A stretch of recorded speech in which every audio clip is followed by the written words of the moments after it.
ये बढ़िया है, शादी के बाद भी सास घर पे काम करे और बहू मायके में आराम करे।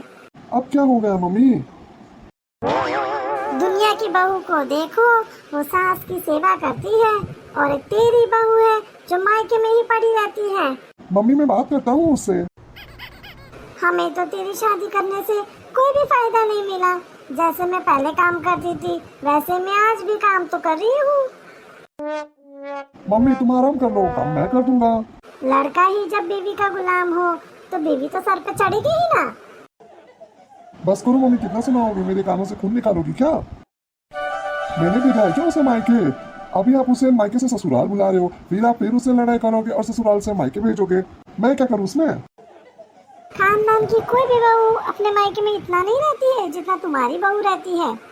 मैं आप दोनों के बीच में फंस गया हूँ। वो बोलती है तुम सिर्फ अपनी माँ की सुनते हो और आप बोलती हो कि मैं सिर्फ उसका सुनता हूँ।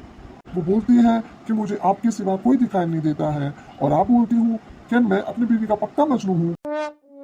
वो बोलती है अगर तुमको अपनी मम्मी की सुननी थी तो मुझसे शादी ही क्यों की, और आप बोलती है कि तू तो सिर्फ अपनी बीवी की ही सुनेगा।